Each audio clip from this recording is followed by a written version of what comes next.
Reevaluating Our Relationship with Caffeine. I'm Ben Rufana. And before I go further, I want to mention that I'm once again completing another in-depth article. It's like 12 pages. There's so much detailed information. I cannot possibly remember everything I want to include in this video. So like a lot of academics and journalists, I will be reading from the article itself. And be sure to look below to click like and subscribe and share this video with anyone you feel will benefit. That will help me to reach more people with the message that people need to hear. Anyway, let's dive into it. So caffeine is so woven into the fabric of modern day life that many people never stop to question their relationship with it. But for those of us committed to showing up more fully, awake and aware and embodied, it's worth taking a closer look at how we're using caffeine, why we're using it, and what it's costing us. As my body awareness has increased, I've become more mindful of any substance that alters my state. And it's far too easy to slide into dependency without even realizing it, especially with something as socially accepted and widely available as tea or coffee. Or energy drinks, which have become increasingly popular in recent years. One cup turns into two, and before long, you're drinking it daily. What once gave you a gentle lift becomes a dependence. And anything that becomes a dependence ultimately compromises your ability to stay fully present with yourself and your lived experience. There are moments, especially in the morning, when I feel groggy and the idea of a cup of tea crosses my mind. And part of me wants the boost, but another part says, let yourself be groggy if that's what you're feeling. Fortunately, I have the advantage of not having to get up early to rush off to work most mornings. So I can actually sit with that grogginess and let it run its course. I also have the advantage of being able to take naps. 15 or even 10 minutes can refresh me enough to get through the day. It's easy to talk about mindfulness and presence when you have control over your schedule. But what about the millions of people who don't? If you have to be up before dawn, face a long commute, and start work by 8 or 9 a.m., or even earlier, like the airline employees working at the ticket counter that start their shifts around 4 a.m., you're already operating outside of your body's natural rhythm. There's no opportunity to lie down and take a nap. You don't get to listen to your body. You just have to press on. Under these circumstances, it's no wonder that people turn to caffeine. You still have to perform. You have to show up and get through the day. And that energy has to come from somewhere. The problem is when you consistently push through like that, the energy you're drawing on comes from your reserves, your body's life force. Over time, that constant strain depletes your kidneys and adrenals and your nervous system. You're borrowing from the future just to get through the present. That's why it's so important, whenever possible, to reclaim your rhythm, even in small ways. For many of us, that means getting more rest. And then there's the impact on sleep. Caffeine can seriously diminish the quality of your sleep, especially when your body is already depleted. Even if you fall asleep, it's not the deep restorative kind that your body truly needs.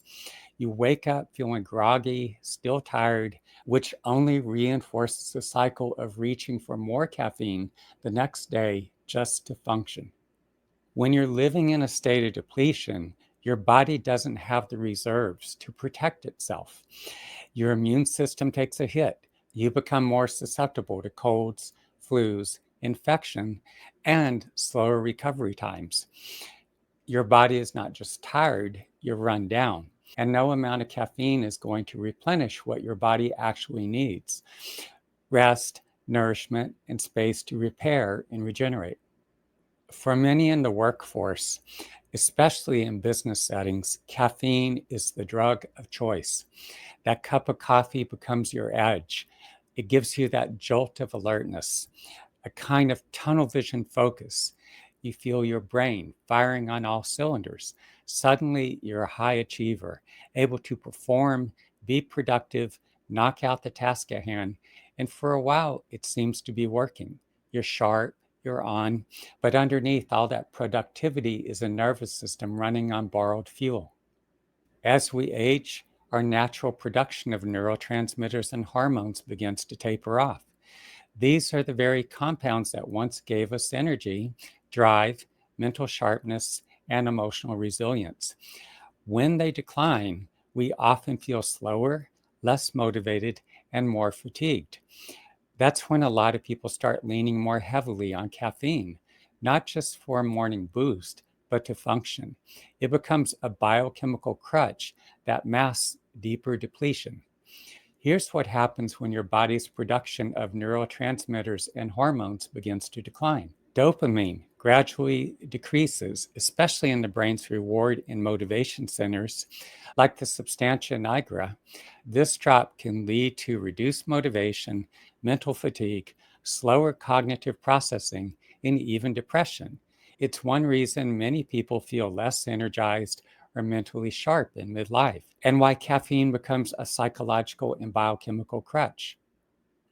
Acetylcholine plays a vital role in memory, learning, and attention. As levels decline with age, so does cognitive clarity.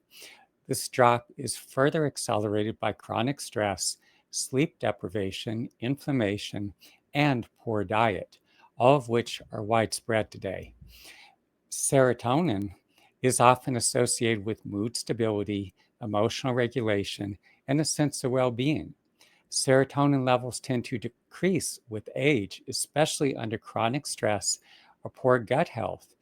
And that's especially important to consider that 90% of serotonin is produced in the gut. Low serotonin can contribute to depression, anxiety, irritability, and poor sleep, leading people to lean even more heavily on caffeine. Norepinephrine supports alertness, attention, and the body's stress response. Levels decline with age, which can dull mental sharpness and energy and make it harder to adapt to everyday stressors. GABA, gamma aminobutyric acid, is the primary inhibitory neurotransmitter that calms the nervous system. Many people have chronically low GABA due to years of stress, poor sleep, and stimulant use. The result is a wired but tired state, unable to truly rest and constantly fatigued. Testosterone affects much more than libido. It's tied to motivation, confidence, assertiveness, and mental clarity in both men and women. As it declines, people often feel flat, apathetic, less driven, and again, caffeine becomes a crutch. DHEA and pregnenolone, often referred to as mother hormones, are precursors to many others, including cortisol, estrogen, and testosterone. They support brain plasticity, emotional resilience, and cognitive vitality, but levels steadily decline after age 30. As we age, the brain goes through a number of structural and functional changes that can affect cognition, mood, and emotional resilience. There's a gradual shrinkage of gray matter, especially in areas of the prefrontal cortex responsible for decision making and emotional regulation, and the hippocampus, which governs memory. The loss often leads to slower processing speeds, forgetfulness, and increased emotional reactivity, making it harder to stay mentally sharp and balanced. The neural wiring that connects different regions of the brain also begins to deteriorate with age. As that breakdown progresses, thinking slows, mental stamina drops, and we become more susceptible to distraction. Tasks that once felt effortless now require much more energy and focus. Neuroplasticity, the brain's capacity to adapt and form new neural pathways, also declines. Without practices that stimulate growth, like meditation, physical movement, or learning, emotional and cognitive rigidity often sets in. we become less flexible, more reactive, and more entrenched in our habits and narratives. There's also a reduction in blood flow and oxygenation to key areas of the brain. As circulation decreases, so does delivery of oxygen and nutrients, diminishing alertness, mood stability, and emotional regulation.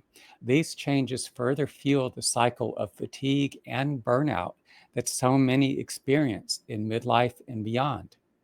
Caffeine doesn't blunt emotion the way alcohol and antidepressants do, but it does have a dampening effect. It can subtly override what's happening beneath the surface, such as the fatigue that comes from emotional heaviness, the quiet grief you haven't fully digested, or the sadness, or vulnerability that needs space to be felt. That little lift of caffeine might help you push through the day, but it can also pull you further away from your emotional landscape. You may feel more alert, more functional, but at what cost? When you consistently override the deeper messages coming from your body and heart, they don't just disappear, they go underground. They accumulate as tension, stagnation, and emotional residue, making it harder over time to stay emotionally present, attuned, and responsive. As we become more attuned to what's happening inside, we start to notice how caffeine can dull that awareness. It may not knock us out of ourselves like stronger substances do, but it numbs just enough to disconnect us from the very sensations we need to be listening to. Even the grogginess we experience at times can be a message telling us we need more rest. It might be the residue of unprocessed stress or emotion. It might be the natural rhythm of the body asking us to slow down. It's also important for us to consider the compounding effects of modern life.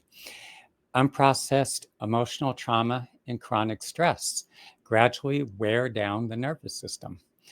Toxins from ultra processed foods, environmental chemicals, and poor gut health increase inflammation and impair neurotransmitter synthesis. Sensory overload from constant digital input, scrolling alerts, fragmented attention, deplete mental energy, and weaken executive function. And many people now live in a state of low grade depletion, wired but tired, buzzing on caffeine, but numb and emotionally disconnected inside. Although I'm in better shape than most people my age, I can't help but remember what it was like in my younger years. Natural energy, clarity, and ease of movement. Being highly empathic, I can see and feel how many people are running on fumes, mentally exhausted, emotionally weighed down, their bodies holding a great deal of toxin. Many cope by reaching for caffeine just to get through the day. As I tune into people's bodies and minds, it's clear the issue isn't just age, it's everything they have accumulated, are continuing to accumulate, and aren't processing. When I was growing up, my mom always served iced tea with dinner. And whenever I stayed with my grandmother or aunt, I'd sometimes have coffee, though it was more like half milk, half coffee. Knowing what I know now, I don't think children should be consuming caffeine at all, especially given what we understand about its impact on the developing brain.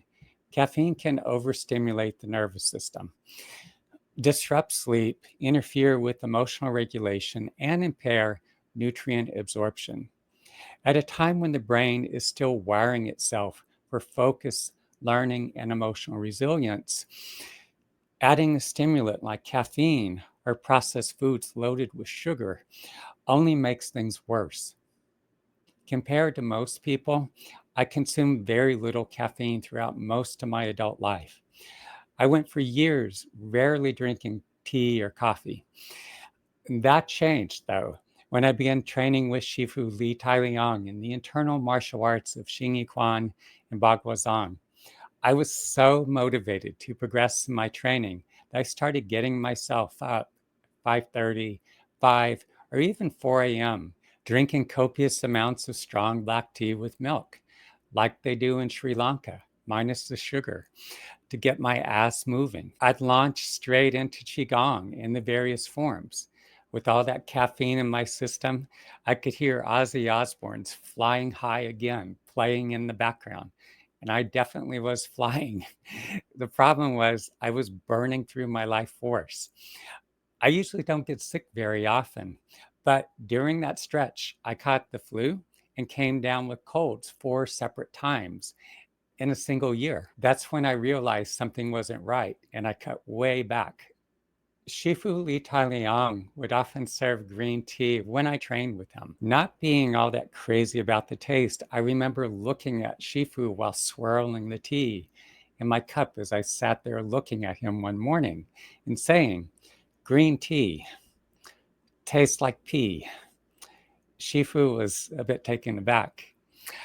Still, the caffeine was doing its job, taking the edge off the discomfort and helping me power through the strenuous forms he had me doing.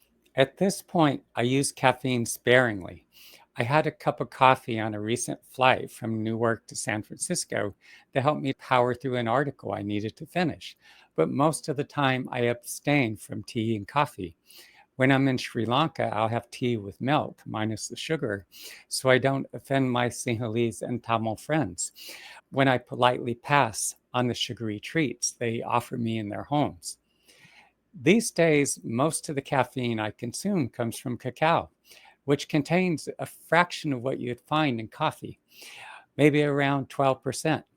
It also contains theobromine, a related compound that acts more gently on the body, offering sustained energy without overstimulating the nervous system. Cacao increases blood flow to the brain, supports mental clarity and neuroplasticity, and gives a gentle lift without the crash. It also elevates mood and brings a subtle sense of well being. Even so, I'm mindful not to overdo it. So, yes, I do use caffeine at times for an extra boost, especially when sitting down for an extended writing session. It also gives me that added edge in verbal fluency when recording a video or appearing on a podcast. But I'm careful to make sure I'm not developing a dependence. Much of the time, I go without it. And there are times, such as after coming down from a vision quest, a traditional Native American practice that involves going out to fast alone in the mountains for 4 days and nights without food and water, when I don't touch caffeine for a month or longer. There are often times when I sit down to meditate, especially if I haven't had enough sleep the night before, and I find myself struggling to stay awake. The temptation to dose myself on caffeine sometimes arises, but I abstain. Occasionally, I do drift off, but after a brief nap, I'm able to refocus and drop much deeper into meditation. One thing I've noticed is that when I'm caffeinated, it dulls my body awareness. It anesthetizes me to some degree, which means I'm missing out on the very signals I need to be tuning into. Meditation, on the other hand, sharpens that sensitivity. What often happens as I sit down is I become more acutely aware of the static in my system. The stress and disorientation from flying across the country or to the other side of the planet, the residue from interactions with people who can at times be difficult, waves of anxiety, are simply the heaviness and discomfort lodged in different parts of my body. Meditation brings all of that to the surface, what most people are either too busy or numbed out to notice. I make a concerted effort to go directly into the discomfort, fully immersing my awareness in the sensations and emotions that are showing up, while breathing softly and deeply. In doing so, I'm activating my body and mind's innate healing intelligence, cleansing toxicity from my system, digesting stress and emotion, and not just restoring, but enhancing the vitality in both brain and body. Most people are not doing consistent meditation practice and are therefore stuck in a sympathetic fight or flight state, overstimulated by stress, digital input, emotional pain, and nonstop activity. Caffeine only amplifies this, adding more fuel to the fire. Meditation activates the parasympathetic nervous system, rest and digest, allowing the body to shift out of survival mode. It calms the mind, relaxes the body, slows the heart rate. Unlike sleep, meditation offers a unique form of conscious rest that resets both body and brain. Certain forms, especially breath based, brain centered, heart focused, abdominal, and other somatic meditations, help shift brain waves into alpha and theta state, which are deeply restorative and support healing, clarity, and emotional resilience. Over time, this kind of rest reduces the baseline fatigue that drives so many to reach for caffeine in the first place. Chronic stress, processed foods, poor sleep, and emotional repression create systemic inflammation, including inflammation in the brain. Meditation lowers inflammatory markers like CRP and IL-6 while increasing antioxidant activity. A less inflamed brain means better mood, sharper focus, and steadier energy without needing a stimulant. Caffeine gives you a spike in dopamine, but that spike is artificial. Repeated use leads to the downregulation of dopamine receptors, making it harder to feel motivated or present without it. Meditation, on the other hand, increases baseline dopamine levels naturally over time. It also improves receptor sensitivity so that you don't need as much stimulation to feel engaged, alive, and emotionally responsive. Through neuroplasticity, meditation reshapes the brain, strengthening regions responsible for focus, emotional regulation, and self awareness, like the prefrontal cortex, while calming overreactive stress centers like the amygdala. This makes the brain more efficient and less reactive, helping you conserve energy and stay grounded throughout the day. One of the most significant sources of fatigue, yet one that most people are not fully conscious of, is the unprocessed emotional backlog they carry. Caffeine masks that emotional weight, pushing people to power through rather than process what's actually draining them. Meditation helps to digest the emotional residue stored in the body. As that burden clears, people often report feeling lighter, freer, more engaged, not just for the moment, but over time. Most people reach for caffeine because they're at best fatigued, if not running on empty, mentally, emotionally, and biochemically. But what if your brain and body were actually supported? Over the years, I've experimented with a wide range of supplements, many of which stimulate brain function, enhance neurotransmitter production, and improve circulation and cellular energy. These have helped me to depend less on caffeine and reawaken the sense of natural vitality I used to feel in my younger years. I'm not going to list everything here because I know that it can be overwhelming. But just to give you a sense, many of the supplements I take support dopamine and acetylcholine production, neuroplasticity and mitochondrial function, blood flow and oxygenation to the brain, emotional resilience, and stress regulation. A few examples include alpha GPC, rhodiola rosea, curcumin, citicoline, bacopa, PQQ, and phosphatidylserine. Others like astaxanthin, resveratrol, reduced glutathione, NAC, and fisetin help reduce inflammation and oxidative stress, which also contributes to clear thinking and a more stable mood. This is not a quick fix, but when your brain is properly nourished, you begin to feel more alert, motivated, and emotionally grounded without having to rely on caffeine just to get through the day. Anytime I go out in the morning, I see people rushing into 7-Eleven or McDonald's on their way to work, or grabbing a bagel or a donut from a cart on the street. And so much of the modern diet is made up of ultra processed foods that provide no real nourishment. And then on top of that, they're downing cups of coffee just to stay functional. But the truth is, these habits are only making things worse. The brain and body are starving for real nutrients, while inflammation rises, blood sugar crashes, and neurotransmitter function continues to erode.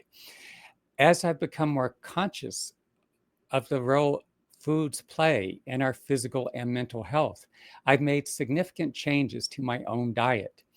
One of the most important books I've come across is Why Isn't My Brain Working by Dr. Datis Karazian.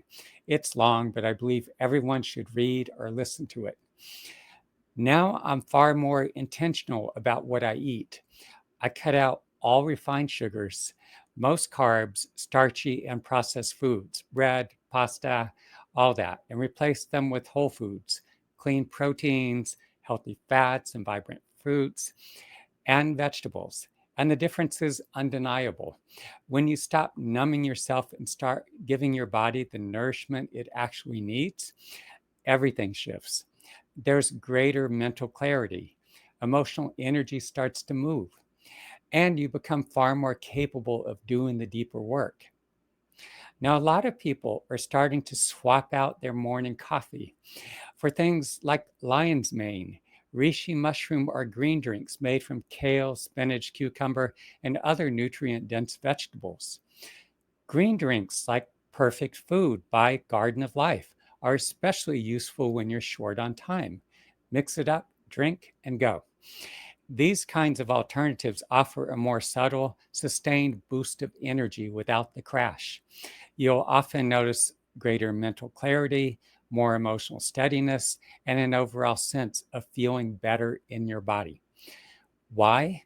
Because you're actually feeding your system the vital nutrients it needs to function. You're supporting, not overriding your natural rhythms. If you've been using caffeine daily, especially coffee or strong tea, you may feel incredibly depleted for a few days, maybe even a week or more. If you decide to stop, that's normal. Your body is recalibrating, and caffeine overrides your natural rhythms. So when it's gone, those rhythms have to reestablish themselves. You might feel groggy, low energy, or emotionally flat. But if you give your body the space and support it needs, more rest, nutrient dense foods, sunlight, gentle movement, meditation, you'll start to feel something different emerge, a more grounded, steady kind of energy. You may even find you're more emotionally available, more attuned to your inner world, and better able to respond to life rather than react. It doesn't happen overnight. The body knows how to restore balance if you stop overriding it long enough to let it. Being mindful of your caffeine use requires discipline. It asks you to meet yourself exactly where you are: tired, stressed, unsettled, or anxious, clear, foggy, inspired, distracted, or grounded. A good question to ask yourself is: am I trying to escape something? Or am I showing up to meet it? This kind of presence builds resilience. It sharpens your awareness. You begin to notice what your body is asking for. You learn to regulate from within rather than reaching for something to shift your state. That's powerful. It means your nervous system stays more responsive and adaptive instead of getting locked into cycles of artificial stimulation and recovery. Even mild, regular use of caffeine, especially in the form of daily tea or coffee, can create a subtle but real dependency. The risk isn't necessarily in one cup, but the cumulative habit. Your body adapts quickly, and what once gave you a boost can become something you need just to feel baseline. That creeping normalization is the slippery slope. By being selective and intentional, you can maintain sovereignty over your state. You don't need a stimulant to function, which keeps your nervous system resilient and your emotional awareness sharp. If you do choose to drink tea or coffee, the key is intentionality. Don't reach for it out of habit. Pause.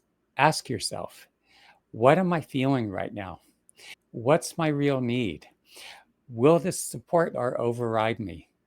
Caffeine isn't inherently bad, but our relationship with it can either support our awareness or take us further away from ourselves. The difference lies in how present we are with the choice. When you stop using caffeine to override your natural rhythms and emotional states, you gain access to a deeper source of energy and resilience, one that comes from within. I want to thank you for joining me today. And in closing, again, I want to say look below. If you haven't already done so, click like, subscribe, and share this video with anyone you feel will benefit. Now, having trained from a traditional Native American doctor, a medicine man from the Kiowa Indian tribe, and having gone through so many vision quests, I act as a conduit, as Indigenous healers have done for centuries, allowing an extraordinarily powerful presence to work through me to facilitate healing within people's bodies and minds. During the individual sessions, this presence activates the innate healing intelligence residing within your body and mind, enabling you to digest your lived experiences and the emotional responses tied to them.